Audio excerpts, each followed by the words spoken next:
Bonjour, cette vidéo est consacrée aux élèves de première année baccalauréat scientifique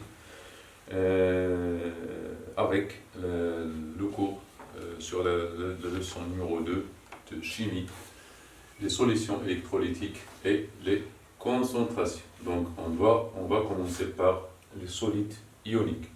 Alors un solide ionique, c'est un solide qui est composé d'ions attachés entre eux par des forces électrostatiques. Donc, c'est un solide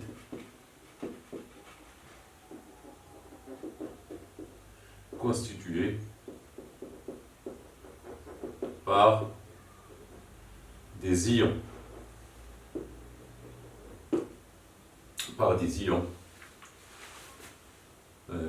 Comme NaCl, Ag par exemple, Cl, NaCl, donc c'est Na+, NaCl,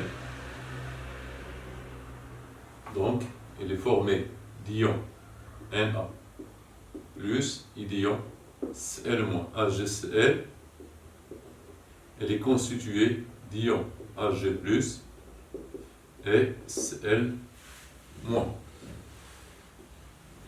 Donc on ne va pas entrer dans les détails, c'est pas important pour vous. Les détails, c'est-à-dire l'empilement, etc., et les structures, on ne va pas entrer dans ces détails. Donc tout ce que vous devez savoir, c'est que un composé ionique est un composé qui est constitué des ions, c'est-à-dire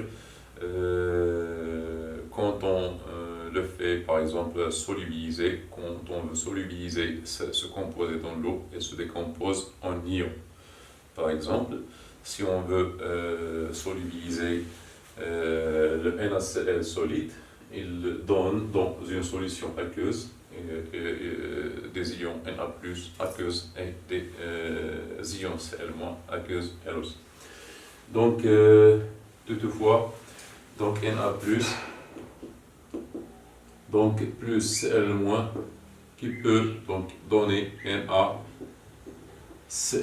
donc Na est composé de Na+ et de Cl-. Tout ce que vous devez savoir, c'est que il y a autant d'ions, de cations que d'anions. Il y a autant de cations que d'anions. Par exemple, c'est-à-dire on a un équilibre électrique. On a un équilibre électrique entre les ions. Par exemple, si NaCl, ou bien CuCl2 par exemple, CuCl2 par exemple, donc on a Cl, donc c'est Cu de plus 2 Cl-, qui donne CuCl2 par exemple. Elle est composée d'ions Cu de plus et d'ions Cl-. Donc, Cu de plus, c'est Cu de plus, on a deux charges positives, donc il nous faut deux charges négatives, c'est-à-dire 2 Cl- pour avoir l'équilibre électrique. Par exemple, Al2O3. Al2O3, donc on a ici 2Al, 3 plus 3O2- qui donne Al2O3, etc. Donc vous avez trop de... on va voir des exemples dans des séries, donc dans des exercices. On va passer maintenant en molécules polaires. Molécules polaires.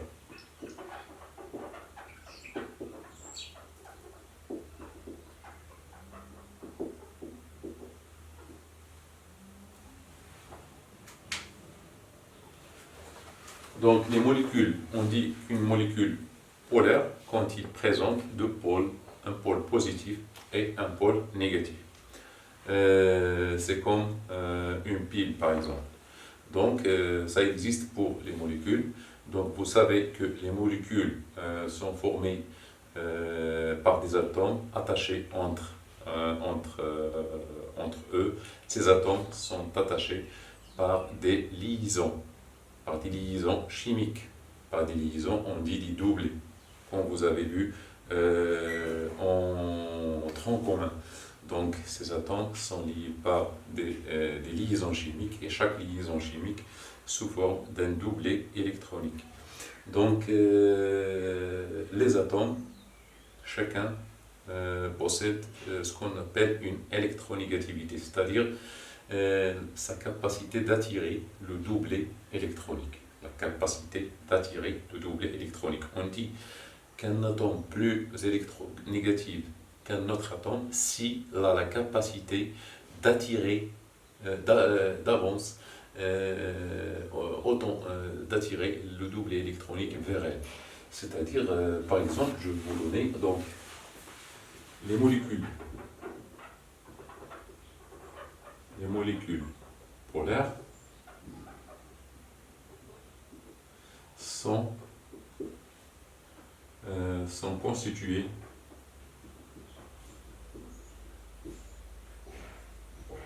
par des liaisons chimiques polaires.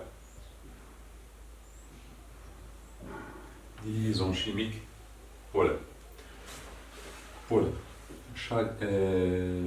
L'atome la plus électronégative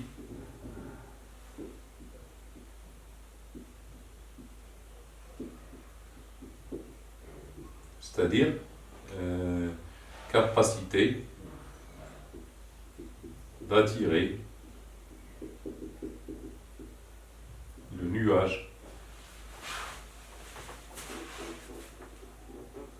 électronique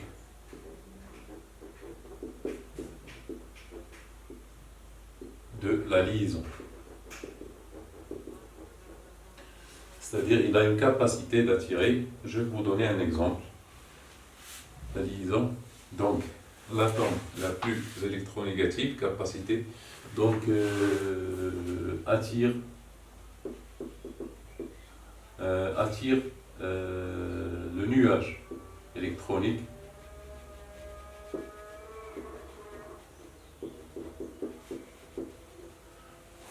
que l'autre.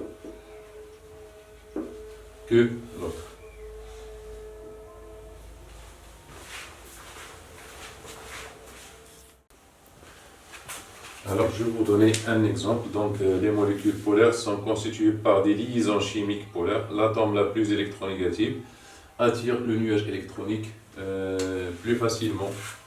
Ici, plus facilement.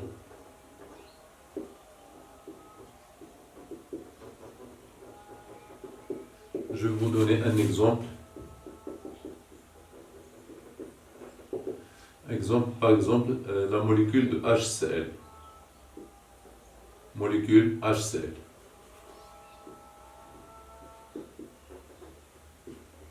De HCl. Par exemple, donc, Cl est plus électronégative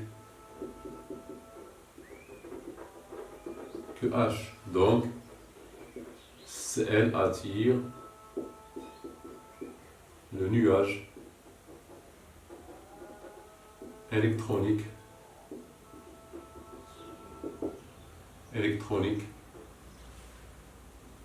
plus facilement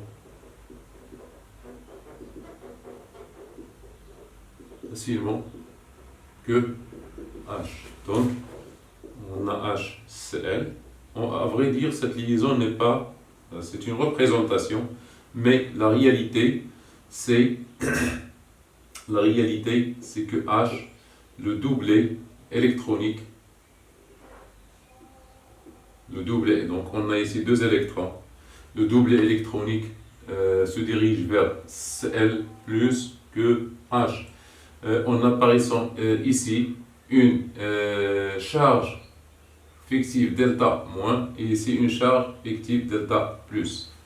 Donc, on aura ici un pôle négatif et un pôle positif. Donc, par exemple, HCl, oui, HCl, par exemple, c'est un exemple qui est courant. Par exemple, la molécule de H2O, la molécule H2O. H2O, donc vous avez H, c'est O, H comme ça, donc vous avez ici deux doublés, mais à vrai dire, O est plus électronégatif, O plus électronégatif que H. Donc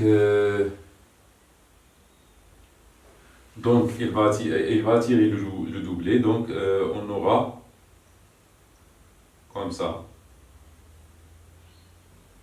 H, le doublé ici,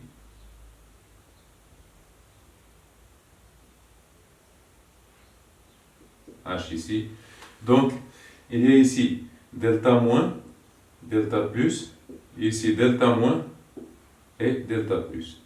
Donc on peut mettre ici O 2 delta plus et H O 2 delta moins, ici delta plus, H delta plus. Donc c'est une molécule polaire, le pôle positif, le pôle négatif et les pôles positifs.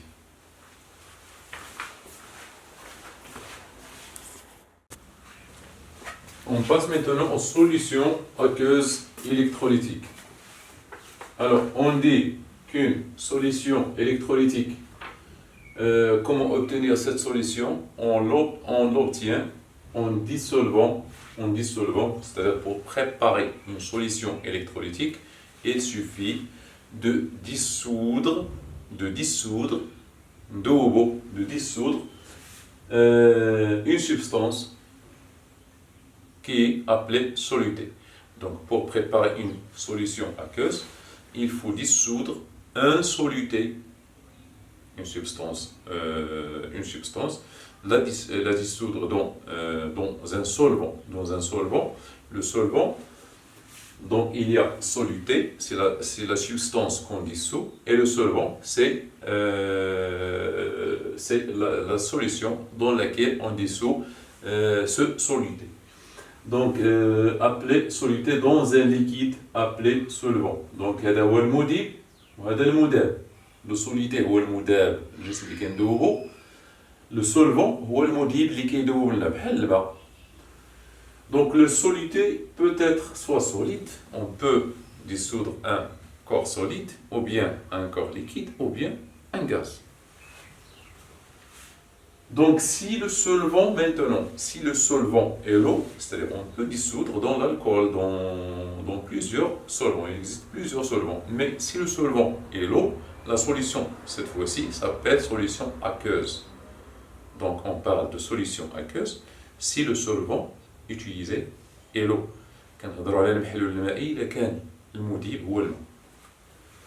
Une solution électrolytique contient des ions. Donc, une solution électrolytique contient des ions, donc il conduit le courant électrique. Le solvant est présent en grande quantité par rapport aux solutés. Donc, bien sûr, toujours on trouve que le solvant se trouve en très grande quantité par rapport aux solutés. Donc, si le soluté est entièrement dissous, المذيب المذاب يعني الجسم اللي كندوبو إلا داب كامل ما بقيناش نشوفوه في المحلول. Dans ce cas, on dit que la solution est saturée. يعني المحلول مشبع. عفوا المحلول غير مشبع. Mais sinon, la soluté est saturée. La solution est saturée. Donc, un exemple plus simple. Si la solution, par exemple, une solution de chlorure de sodium, NaCl solide, c'est le soluté, et ça, c'est la solution, donc soluté, voilà, NaCl solide, qui donne dans l'eau, donne Na+, Aq+, Cl- aqueux. Donc c'est la solution. Ici, c'est le solide. Soluté, solide. Soluté, solide. Donc la solution, on la représente par des ions. Donc Na plus Cl moins aqueux.